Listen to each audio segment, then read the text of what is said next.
আসসালামু আলাইকুম আমার প্রিয় বন্ধুরা। আশা করি যে যেখানে আছেন সকলেই মহান আল্লাহর মেহেরবানিতে ভালো আছেন। তো আমি আবার ভিডিও পোস্ট করলাম, সচেতনমূলক কিছু কথাবার্তা আর কি।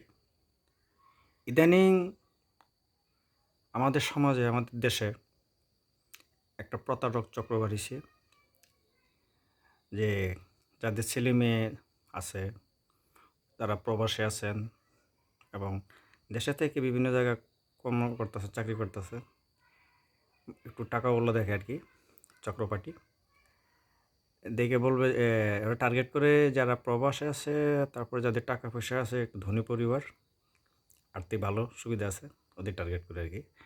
দেখবেন ফোন করে হোক যেমনি হোক আপনার বলবে যে আপনার ছেলে, আপনার মেয়ে, আপনার বাবা, আপনার শ্বশুর, আপনার ভাই, আপনার স্বামী, আপনার ওয়াইফ অ্যাক্সিডেন্ট করছে, হসপিটালে আছে, জরুরি বিভাগে আছে, অতি তাড়াতাড়ি এই নাম্বারে, বিকাশ নাম্বারে টাকা পাঠান চিকিৎসার জন্য।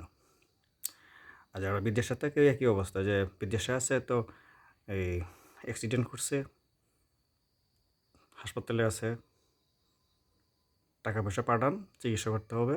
বিভিন্ন অজুহাত দিয়ে আপনার দিক কাছ থেকে টাকা পয়সা চাবে, যে এই গাড়ি অ্যাক্সিডেন্ট করছে, কিংবা অসুস্থ, হসপিটালে ভর্তি আছে, কিংবা অন্য কোনো জায়গায় আটকা পড়ছে, টাকাতে ছুটে আনতে হবে, এই এত টাকা লাগবে।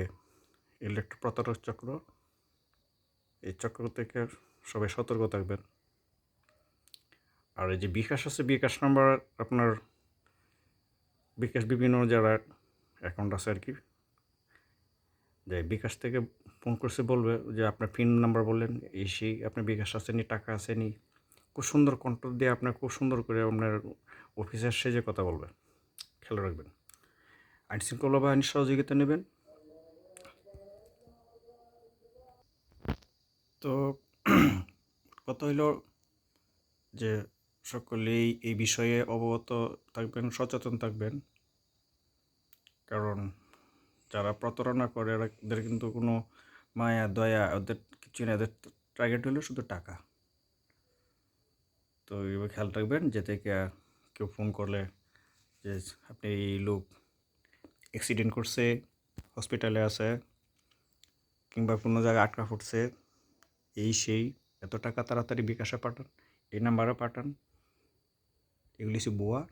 আপনারা আইনশৃঙ্খলা বাহিনীর কাছে জানাবেন এবং ওদের আইনশৃঙ্খলা বাহিনীর সহযোগিতা চাবেন।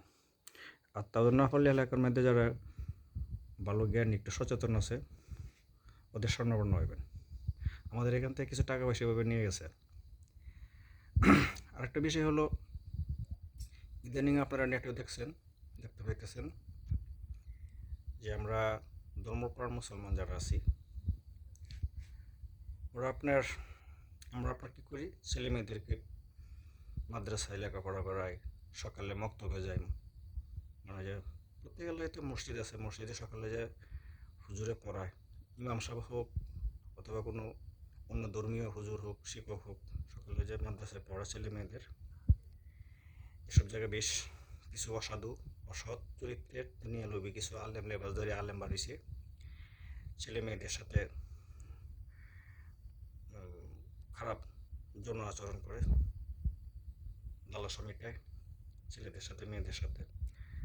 এর দিক খেয়াল রাখবেন। আর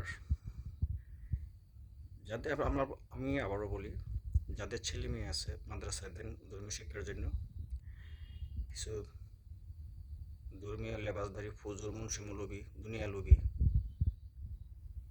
2 নম্বর লোক বাড়িছে, এরা লেবাস ধরিয়া মাদ্রাসায় ঢুকে বিভিন্ন ছেলে মেয়েদের সাথে যৌন লালসতা আচরণ ধরনের করে। সকলে খেয়াল রাখবেন এবং যার যার বাচ্চা কাচ্চারা আছে, যারা অভিভাবকগণ যারা আছেন আর কি, সবাই এই বিষয়ে সচেতন থাকবেন।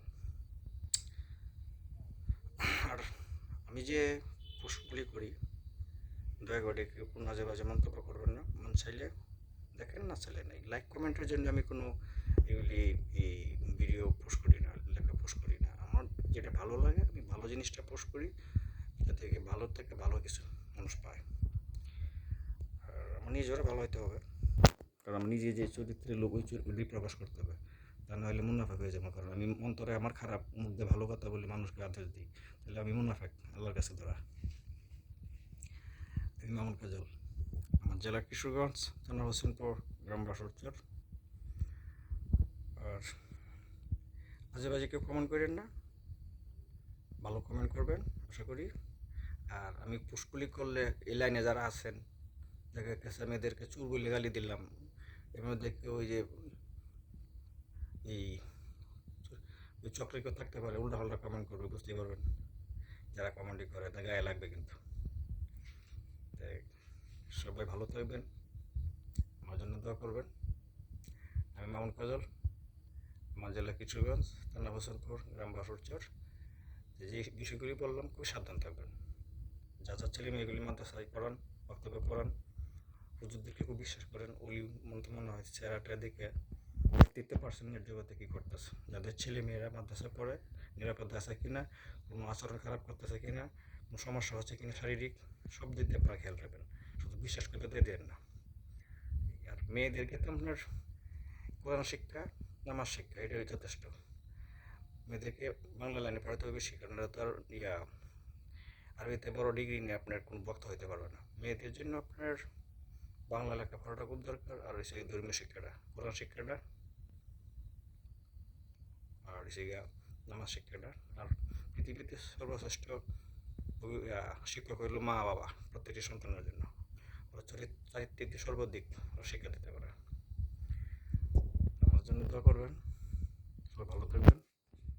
আমি শারীরিকভাবে অসুস্থ। আমি মামুন কাজল, আমার জেলা কিশোরগঞ্জ, থানা হোসেনপুর, গ্রাম বাসরচর। আর আমি এমন এক ব্যক্তি, আমি হাসলে যে আমার সাথে কেউ হাসবে, শেয়ার করবো, এরকম কেউ নয়। আমি কাঁদলে আমার দুঃখে যে কেউ কাঁদবে, এরকম কেউ নয়। পৃথিবীতে আমি প্রথম ব্যক্তি মনে হয় যে আমার মতো কেউ এরকম নয়। আমি একমাত্র একটা মানুষ, আমার সাথে একমাত্র আল্লাহ, দয়াল মালিক, মতির মুর্শিদ। আমি মামুন কাজল, আমি জেলা কিশোরগঞ্জ, থানা হোসেনপুর, গ্রাম বাসরচর। দোয়া করবেন, কেউ কিছু মনে করবেন না। ওকে, খুদা হাফেজ।